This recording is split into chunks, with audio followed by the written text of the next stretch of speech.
உங்கள் favourite TV ஷோக்களை இனி miss பண்ண தேவையில்லை. ZEE5 இல் முற்றிலும் இலவசமாக காணுங்கள். இங்கேயும் எப்பொழுதும். மலேசியால இருந்து டைரி கொண்டு வந்தார்ல, அவர் இவர்தான். ஓ தேங்க்யூ so much. பரவாயில்ல, இருக்கட்டும்.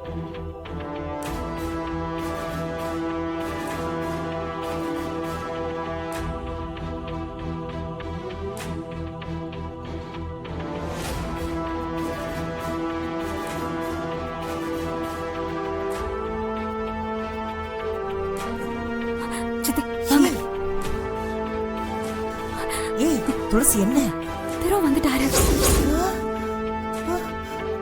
மறுபடியும் வந்துட்டாங்களா? ஆமா, வேற வழி இல்ல சித்தி, சமாளிச்சுதான் ஆகணும். நான் வெளியே போறேன். என்ன கேட்பாங்க, நிலாவை கூப்பிட போறேன்னு மட்டும் சொல்லுங்க. சரி சரி, நான் வரேன்.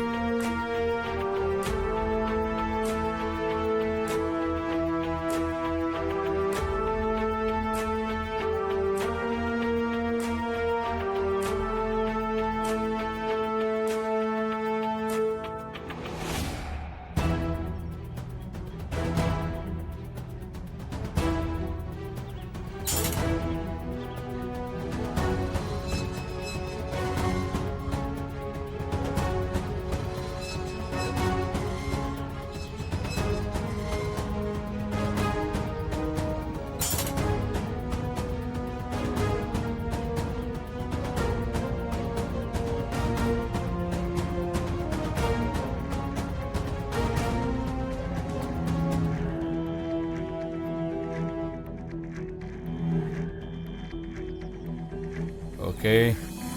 ஆமா, ஜனனி எங்கடா? ஜனனி இங்கே தானே இருந்தா, என் கூட தான் வந்தா. மா, ஜனனி எங்கம்மா? நிலாவை கூட்டிட்டு வர போயிருக்கா. ஆமா இல்ல, ஸ்கூல் விடுற டைம் ஆச்சு. ஓ, நானும் போயிருக்கணும். சரி, உன் கூட இருந்ததுனால டிஸ்டர்ப் பண்ண வேணான்னு அவன் மட்டும் போயிருப்பா. நான் நிலாவை கூப்பிட்டுட்டு வர சிவாவை தானே சொல்லியிருந்தேன். ஆனா அவ ஏன் போயிருக்கா? இந்த ஜனனி எப்பவுமே இப்படிதான், எதிர்பார்க்காத வேலையெல்லாம் செய்வா, தேவையான நேரத்துல இருக்க மாட்டா, ஆளையே பார்க்க முடியாது. இந்த தடவையும் ஜனனி பார்க்க முடியலடா. ஜஸ்ட் ஒரு ஹாய் சொல்லிட்டாவது நிலாவை கூப்பிட போயிருக்கலாம். ஜனனி கிட்ட சொல்லாம போறது கொஞ்சம் கஷ்டமா தான் இருக்கு. சரி பரவாயில்ல, நான் சொன்னேன்னு சொல்லிடுறா. மலேசியா போகலன்னா அடிக்கடி இங்க வா. வரமா. சிவா, ஏய் நானும் வேணா கூட வரட்டுமா? இல்ல மச்சான், நான் பாத்துக்கிறேன். சரி, பார்த்து போயிட்டு வா. போனோம்னா கால் பை பை. பைமா. பாய்.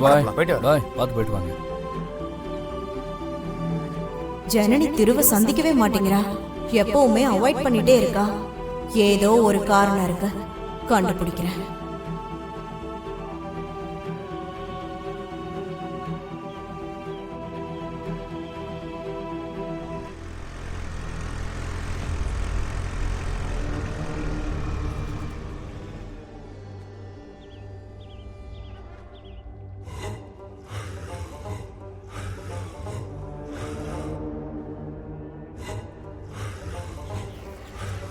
என்ன அமராவதி இங்க நிக்கிற?